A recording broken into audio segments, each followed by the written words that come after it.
Dès que l'on quitte le bleu de l'océan, seul persiste celui du ciel, au-dessus des vastes étendues du royaume marocain. Entre la chaîne de montagnes du Moyen Atlas et le désert du Sahara, l'eau est peu abondante et le bleu d'autant plus rare.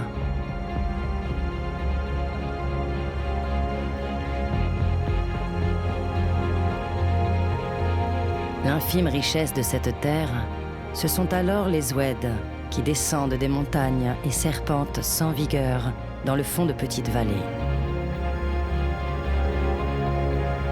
Entre Ouarzazate et Beni Mellal s'écoule ainsi des versants du nord de l'Atlas l'eau qui vient colorer de bleu un désert de pierre et de sable.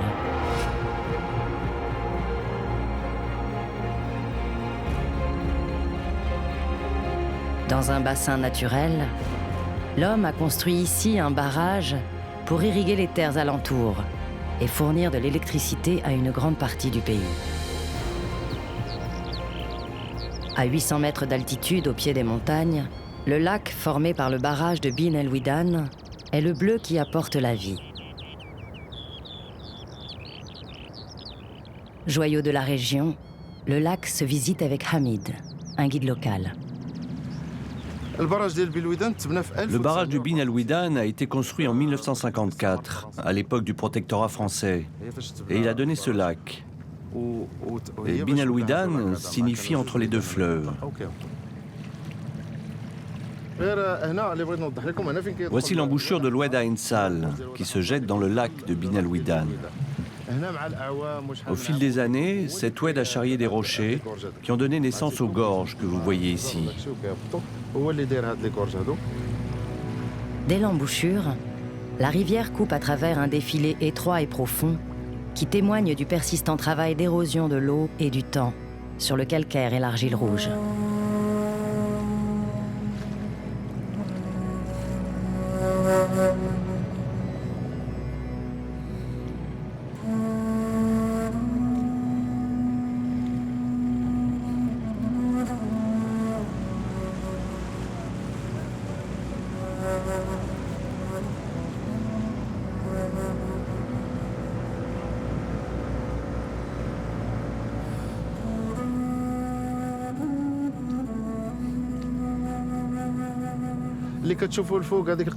Cette vieille casbah que vous apercevez dans les hauteurs servait autrefois de banque pour les villageois. Chaque famille disposait d'une pièce pour déposer dans ce grenier fortifié ses biens ou de la nourriture. Les familles montaient la garde à tour de rôle pour la protéger des voleurs.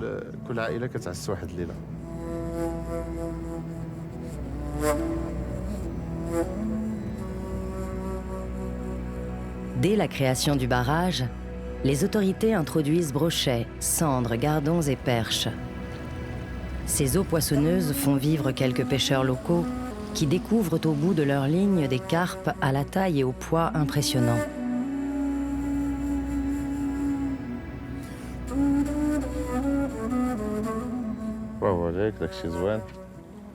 Tu as vu des carpes dans le coin? J'en ai vu tout à l'heure qui sautaient. Ah oui, elle est belle celle-ci.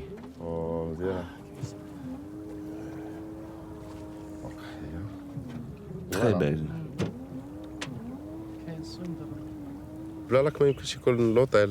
Sans le lac, il n'y aurait pas d'hôtel et de travail.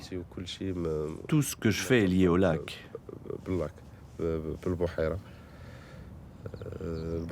Ce lac est très bénéfique à la région, que ce soit d'un point de vue touristique ou pour l'irrigation de la région, de la plaine. Dans de petits villages érigés sur les rives du lac, vivent encore quelques berbères. Comme Brahim, dont la vie est intimement liée à celle du barrage et qui vit toujours de peu, entre un âne et quelques poules. Hamid, le guide touristique, est pour Brahim un bienfaiteur qui donne à tous ici du travail. Son meilleur souvenir, c'est leur rencontre, il y a quelques années. Eh oui, Hamid, le temps passe. Eh oui, Hamid, c'était de belles années. Tu te souviens quand je venais juste d'arriver dans ton village? Bien sûr que oui, je me rappelle bien. Quand tu es arrivé au village, je ne te connaissais même pas. Tu m'as dit que tu voulais acheter un terrain et tu m'as demandé si je pouvais t'aider. Je t'ai présenté une personne que je connaissais et qui avait un terrain à vendre. J'ai travaillé pendant 20 ans sur ce barrage et j'ai fait de tout. J'ai commencé à pêcher dans le lac il y a une dizaine d'années et à vendre du poisson. Mais toi, tu as donné du travail aux gens.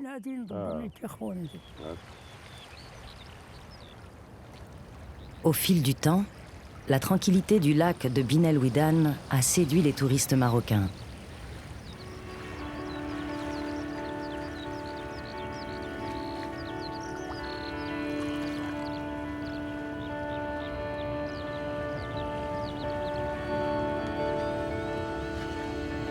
On vient de Casablanca et d'ailleurs pour pratiquer sur cette immense étendue d'eau différents sports nautiques ou la pêche sportive.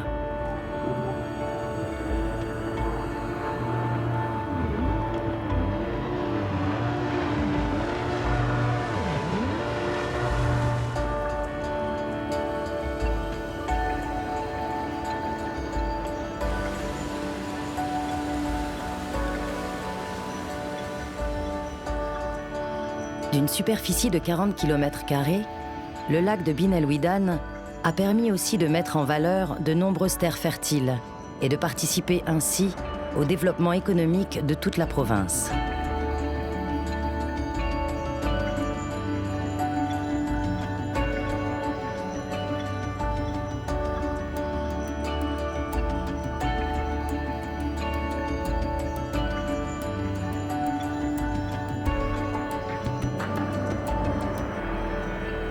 Autour du lac, d'autres gorges invitent à remonter vers le nord, en quête d'un autre bleu.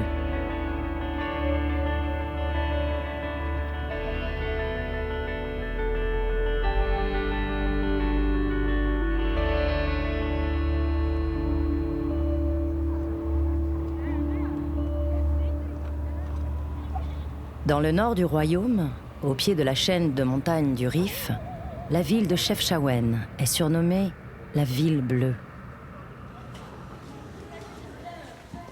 Dans la Médina, les ruelles et les maisons sont entièrement recouvertes par toute une gamme de bleus, entre azur, céleste ou indigo intense.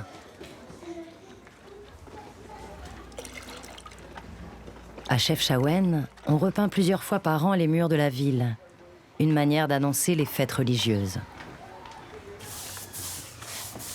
Les femmes, qui ont la responsabilité de ce travail, colorent ainsi sans fin les murs, les portes et les encadrements d'un bleu intense. Chaque vendredi, la femme de Chaouen se réveille le matin et elle fait ça. Quel que soit le temps, et plutôt le printemps et l'été.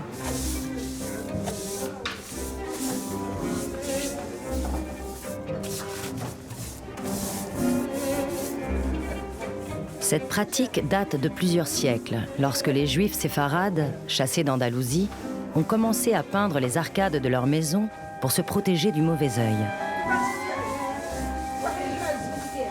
Puis, le bleu s'est répandu dans toute la Médina, et la ville entière a finalement adopté cette couleur.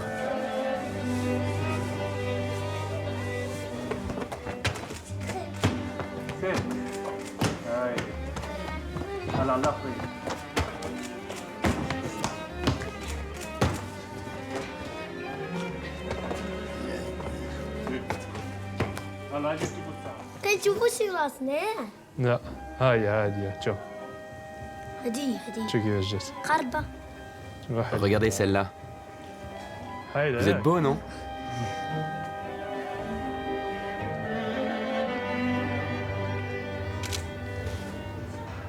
C'est la Médina du matin au soir.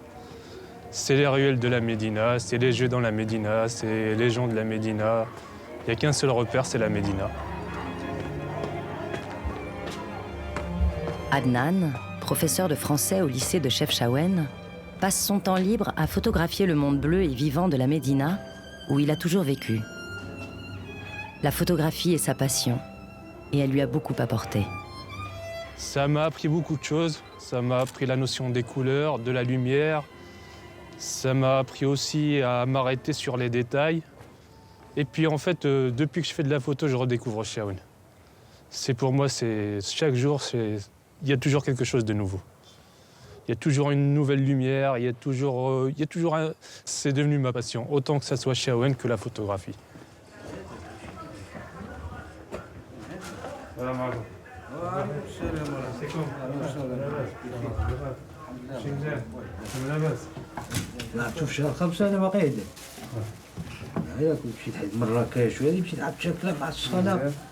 On est avec monsieur Abdelwahed qui est menuisier et qui fabrique les portes de la ville, qui sont devenues un peu le symbole de la ville. En arrivant de la ville, donc il y a une porte à l'entrée, une porte à la sortie, et lui essaie un peu de reproduire ces mêmes portes.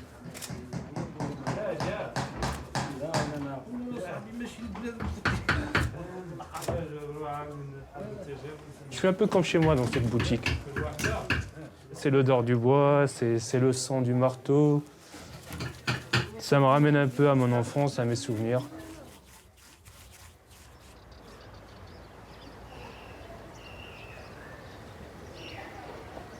Fondée au XVe siècle, Chefchaouen est une ville d'histoire. Son passé lointain raconte les nombreux échanges entre l'Espagne et le Maroc, un héritage que certains tentent de préserver. Voici le père d'Adnan, le photographe, Mohamed Hakoun, un homme passionné d'art, de dessin et de peinture. Ouvrier en France pendant de nombreuses années, il a toujours rêvé de sa maison dans la Médina et de ses aménagements colorés.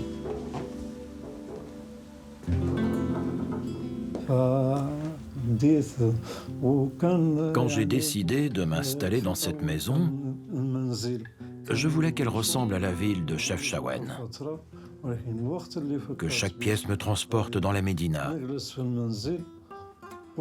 Et donc toute ma maison est décorée avec une collection de tableaux et de photos de la ville de Chefchaouen.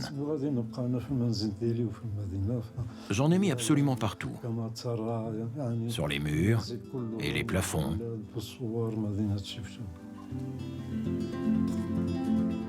Dans son étonnante maison, Mohamed collectionne tous les articles, les manuscrits, les livres et l'iconographie qui raconte l'histoire de la ville bleue, comme le lieu d'une mémoire colorée pour les générations futures. C'est grâce à des photographes espagnols que j'ai pu étoffer ma collection de photos de la Médina de Chefchaouen. J'ai beaucoup d'amis en Espagne. Et dès que l'un d'eux trouve une photo ou un dessin de la ville de Chefchaouen, je les ajoute à ma collection. Ma mission est de protéger le patrimoine de ma ville pour les générations futures.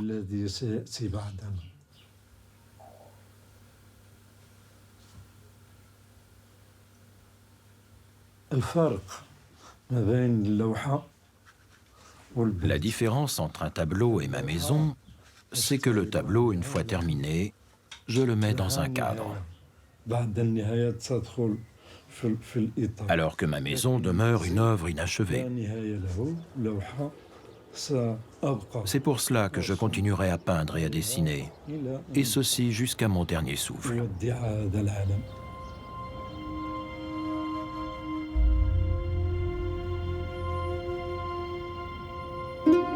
Loin de l'oasis de Chefchaouen, le centre du Maroc montre la rusticité de la terre et des montagnes. Terre de fractures, à l'histoire géologique complexe, la vieille chaîne de montagnes plissées du Haut Atlas n'est qu'un désert de roches. Sur près de 700 km, les roches sombres du granit et du basalte donnent la couleur de ce monde extrême, qui préfigure déjà la sécheresse du proche Sahara.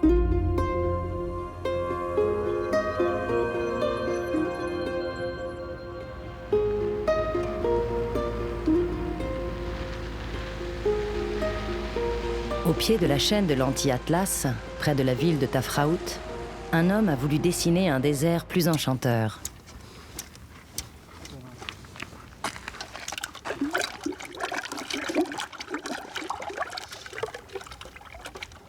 1984, l'artiste belge Jean Véram décide de peindre ici ce désert uniforme en y rajoutant une couleur essentielle pour lui, celle du ciel et de la mer. À 1200 mètres d'altitude, aux confins du monde habité, Jean Véram a trouvé une toile à l'échelle du paysage pour créer une œuvre monumentale.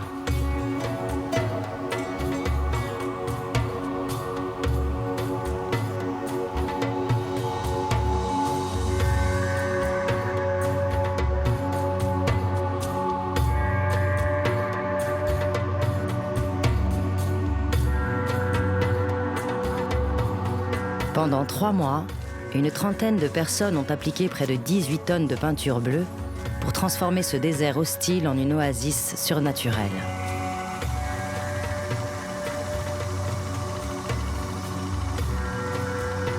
Depuis lors, les habitants de Tafraout viennent régulièrement entretenir ce bleu qui éloigne le mauvais œil.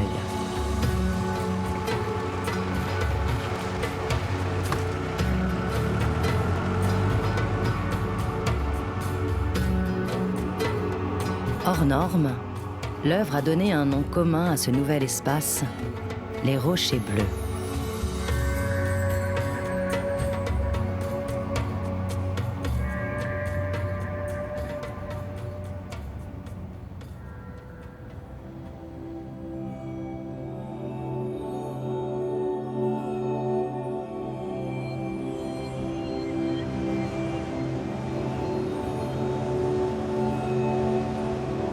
Bientôt, le bleu artificiel peint par l'homme sur la roche de Tafraout laisse la place au bleu naturel de la mer sur plus de 3600 km de côte.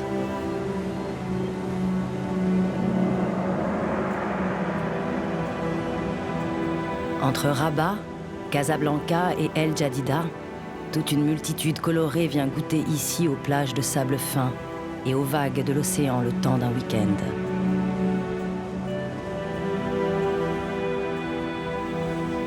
Dans une embouchure, un navire s'est échoué. L'épave ensablée témoigne en silence de la violence que peut avoir l'océan.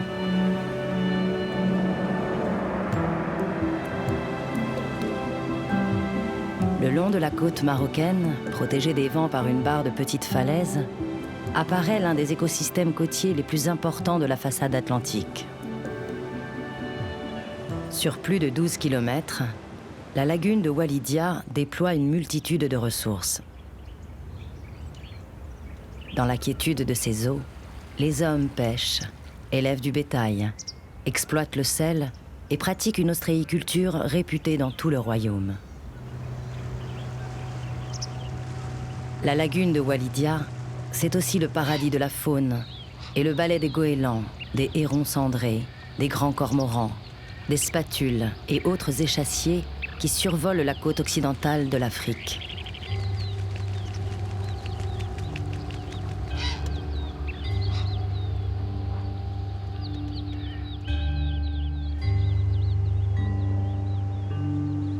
En aval de cette lagune, face à l'océan, apparaît soudain un marabout, le tombeau d'un saint vénéré, Sidi Daoud, dont la réputation a fait le tour de la province. Un homme vit ici en ermite, Mohamed, gardien depuis toujours de cette sépulture. Il reçoit les femmes qui viennent implorer ce saint qui aurait le pouvoir de guérir les nouveau-nés, de remédier au célibat prolongé des jeunes filles et de favoriser leur fécondité.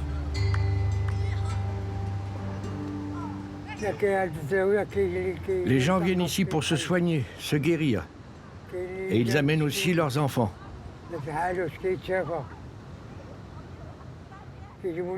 Ils s'arrachent des mèches de cheveux qu'ils déposent dans le marabout.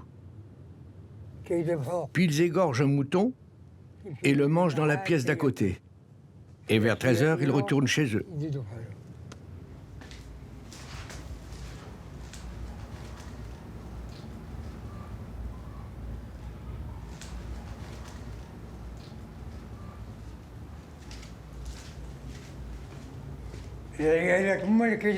Lorsqu'elles rendent visite aux saints, les femmes marquent les murs avec leurs mains. Les hommes ne le font pas. Seulement les femmes marquent le mur de leur empreinte avec le henné. Ensuite, elles s'isolent pour prier et elles vont se baigner dans la mer.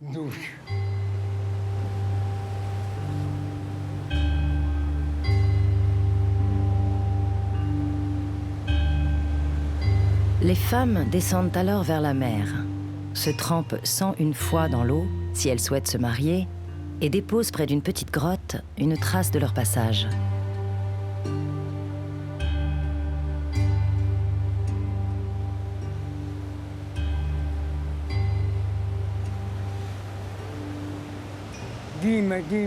Toutes les femmes qui viennent voir le saint laissent leurs dessous sur cette plage. Elles laissent soit le haut, soit le bas. C'est une offrande à Dieu. Une offrande à Dieu. Et grâce à ces offrandes, Dieu les aide.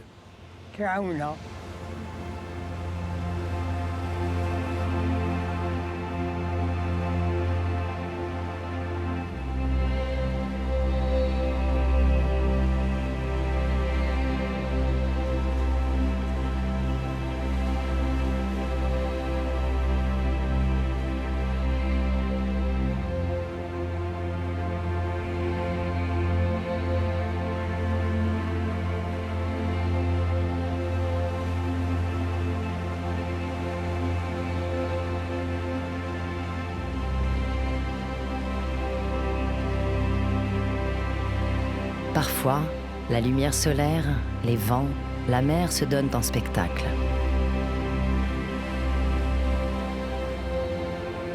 Comme au théâtre, certains se mettent alors aux premières loges pour mieux apprécier la mise en scène du monde.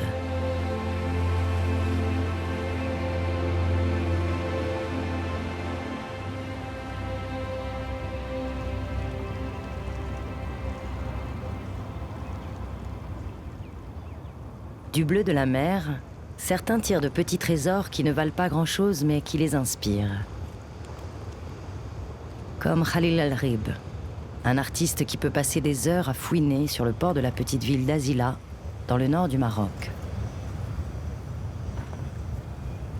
Parmi des détritus de toutes sortes, il cherche des traces de couleurs, de matière et de formes abandonnées par les hommes.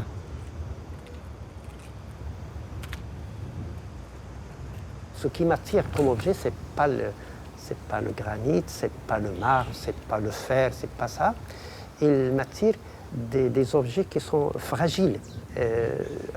Un morceau de bois perforé par des insectes, ce sont des choses qui m'attirent, des choses fragiles.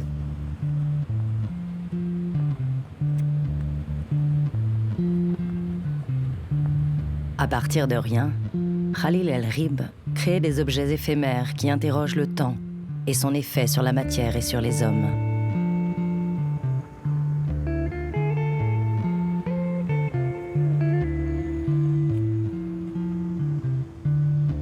Inspirées de philosophie extrême orientale, ces réalisations sont spontanées, ludiques et fragiles. Ce que je fais, c'est plus ou moins qui s'approche d'une pratique spirituelle, pas religieuse, spirituelle. Ce qui m'intéresse, c'est de refléter les vibrations de l'intérieur. C'est ça qui m'intéresse. Le résultat aussi ne m'intéresse pas parce que je n'ai pas d'engagement ni avec ni public, ni avec ni galeries, ni musées, ni rien, ni avec l'histoire de l'art aussi. Donc je fais ce que je dois le faire. La citadelle côtière d'Azila a pour particularité d'accueillir des gens d'une certaine sensibilité. Des penseurs, des écrivains, des dessinateurs venant de toute l'Europe. C'est la ville d'origine de Khalil. Enseignant à la retraite et considéré comme le chef de file des artistes contemporains au Maroc.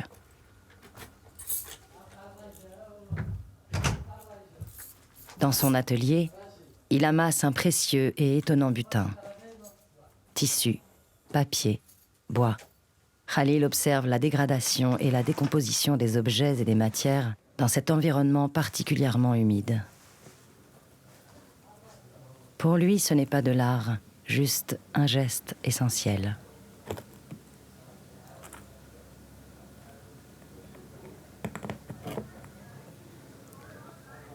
quoi. Je ne sais pas si c'est une statuette, c'est un objet d'art ou bien... Le but, c'est pas créer une œuvre d'art, c'est pas créer une conception ou bien une idée, juste un comportement un peu spécial, existentiel et métaphysique, et qui garde un grand pourcentage d'amertume. C'est ça.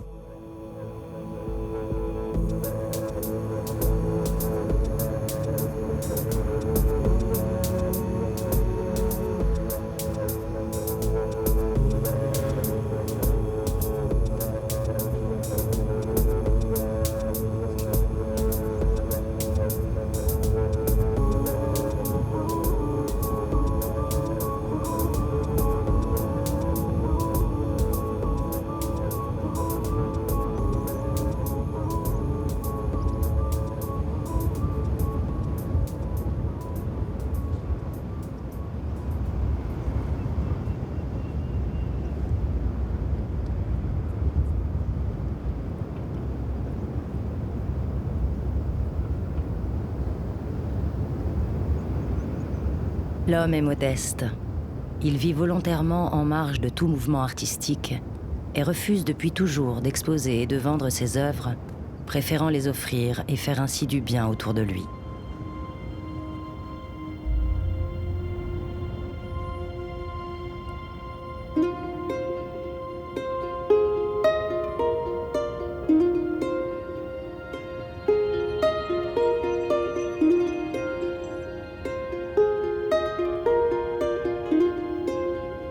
En allant vers l'est, apparaissent de grandes étendues de blé. C'est le grenier du Maroc, où se cultivent les céréales. Sur plus de 5 millions d'hectares, le seul bleu qui se donne à voir est la couleur standard des sacs de blé.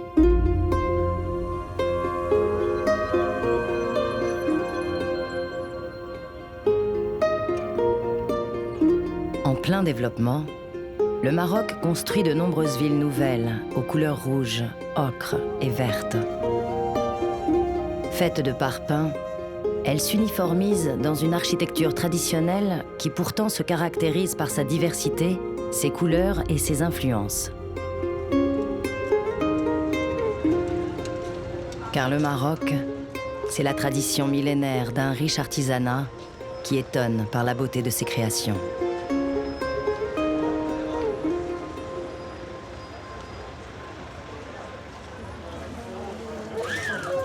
Les précieuses décorations en zélige, composantes essentielles de l'architecture marocaine, agrémentent les fontaines, les bâtiments publics, les édifices religieux et les palais de la ville. Par un ordre numérique établi, les dessins des zéliges semblent s'opposer au monde extérieur en créant un profond sentiment de calme.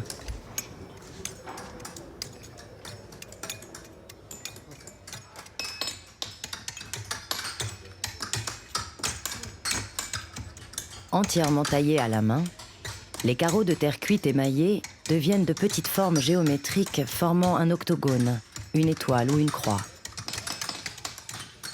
Ces tailleurs de carreaux préparent ainsi chaque pièce qui prendra part à un dessin géométrique ou à un motif floral.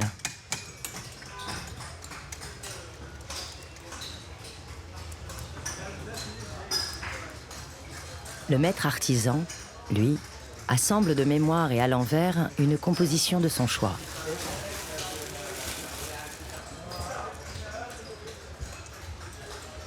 Il ne verra le résultat de son travail qu'au moment où l'œuvre sera enfin retournée, solidement maintenue par du mortier.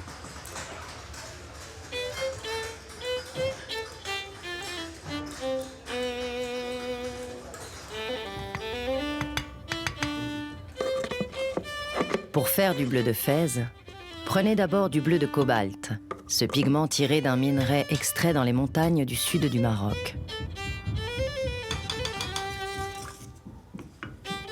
Cette poudre, violet clair, ne prendra sa couleur caractéristique qu'après l'émaillage et la cuisson au four.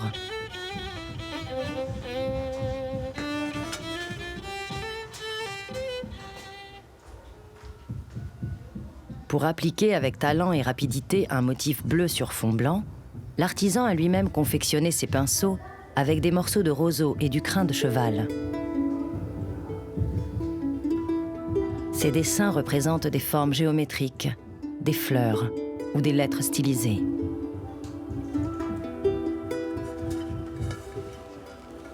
Le bleu de Fès donne ainsi les céramiques les plus fines et les plus recherchées de tout le royaume.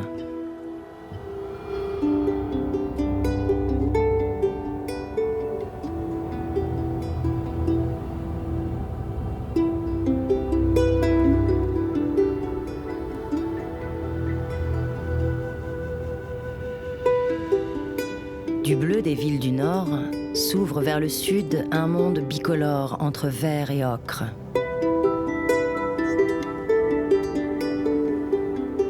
La terre est escarpée. Voici tout un monde de vallées à l'habitat sommaire. Le bleu n'est plus, ou presque pas. Il est parfois juste un filet d'eau au fond d'un oued.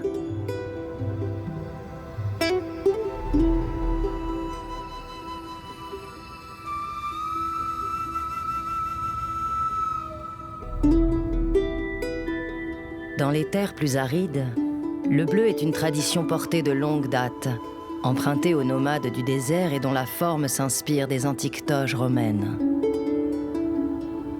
Comme à Taroudante, une ville du sud, au pied du Haut Atlas, qui vit repliée derrière 6 km de remparts.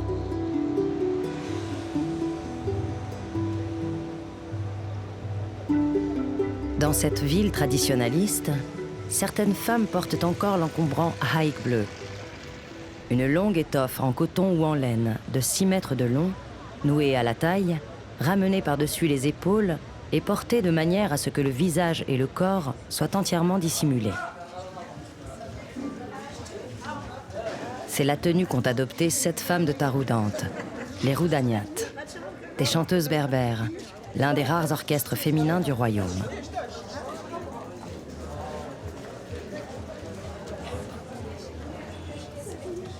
Professionnelles depuis une vingtaine d'années, les Roudaniyat parcourent le monde, mais sont aussi très respectées et sollicitées dans leur ville, se produisant souvent chez des particuliers pour animer des mariages, commémorer un saint de la région ou même assurer le rôle de pleureuse lors des enterrements.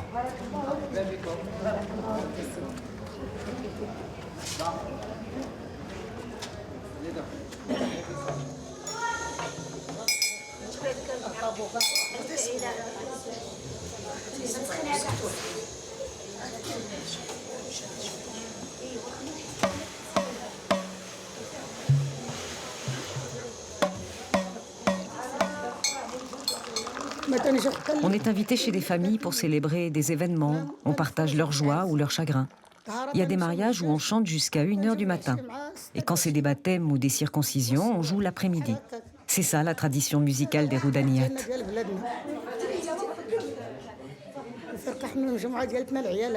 Les Roudaniyat, c'est une tradition musicale effectuée par les femmes. Les hommes ne peuvent pas chanter avec nous. C'est vraiment une tradition qui est spécifique à la ville de Taroudante.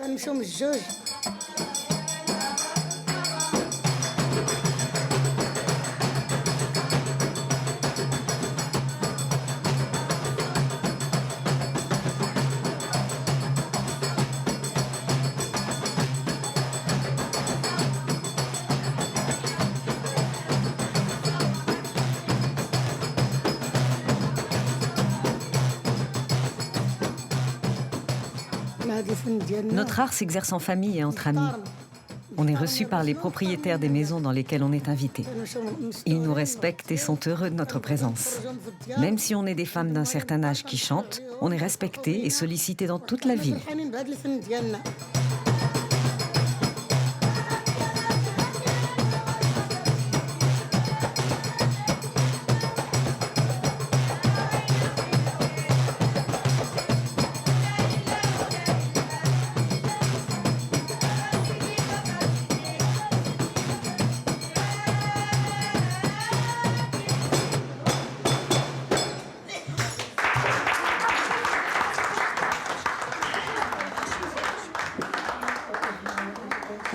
Ainsi vont ces femmes, de maison en maison, apporter la fête et célébrer la vie par leurs chants et danses soufis, dans de véritables rites de réjouissance.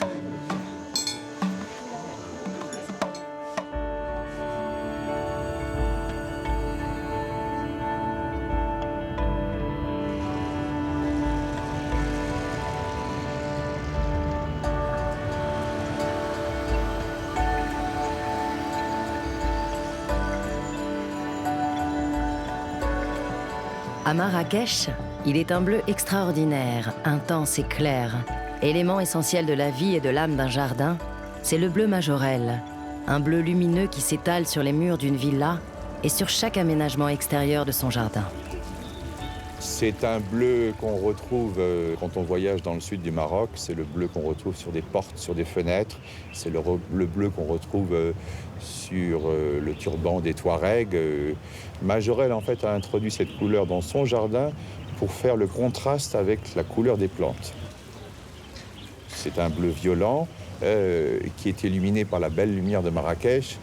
Et c'est vrai que c'est une couleur qui est difficile à transposer ailleurs, mais ici, elle a tout son sens. Pour Majorel, c'était ce jardin et il fallait lui ajouter d'autres couleurs. Et c'était son tableau vivant, comme il disait. Quito Fierro, responsable du jardin Majorel, veille avec une quinzaine de jardiniers à demeure sur les 1800 sortes de cactées, fleurs tropicales, bananiers, fougères géantes et les 400 palmiers qui créent ce jardin envoûtant. Pour le couturier Yves Saint-Laurent, ce jardin était une source inépuisable d'inspiration.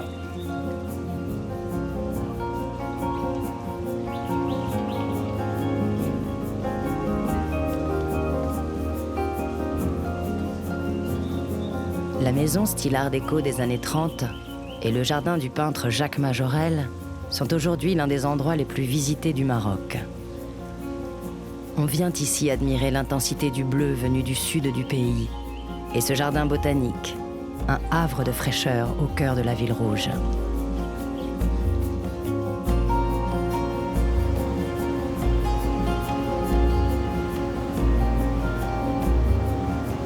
En 1927, commença la grande aventure de l'aéropostale.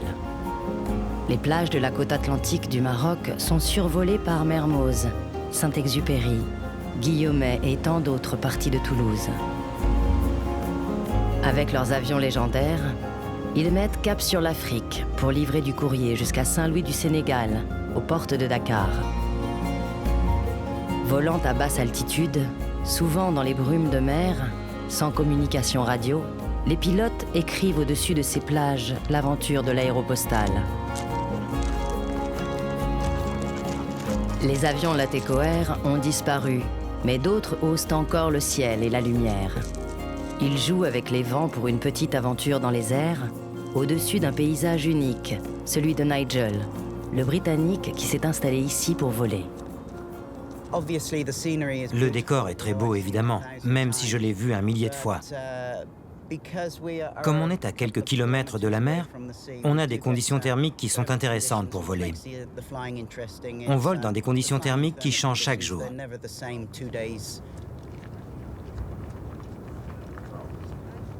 À 120 km au sud d'Agadir, Nigel a installé sur un massif de 280 mètres de haut une base de départ qui fait face à l'océan. Restaurateur pendant des années en Angleterre, Nigel est parti un jour à l'aventure sur les routes du Maroc pour finalement s'établir ici, dans cet endroit peu touristique mais idéal pour voler. J'avais un gros camping-car. J'ai voyagé pendant plusieurs années et je suis venu dans cette partie du pays. C'est une très belle région et elle est encore intacte. Ensuite, j'ai décidé qu'il fallait que je fasse quelque chose, un travail. Donc, j'ai voulu essayer de vivre de ma passion du parapente. On a acheté la terre et maintenant, on a ce que vous voyez là.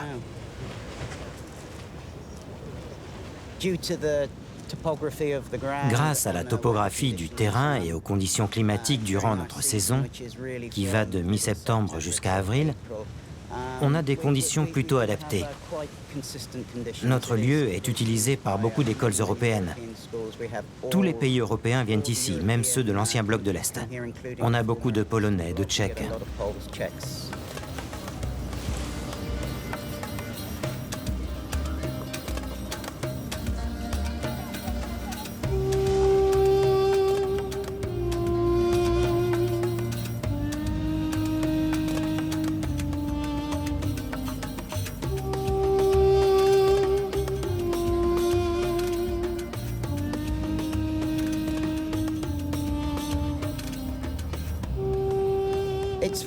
La tradition est très berbère par ici, mais ce n'est vraiment pas un problème pour le tourisme. Les gens sont très aimables. C'est vraiment une belle région. Et elle est relativement intacte. Même pendant les mois d'été, les plages sont vides.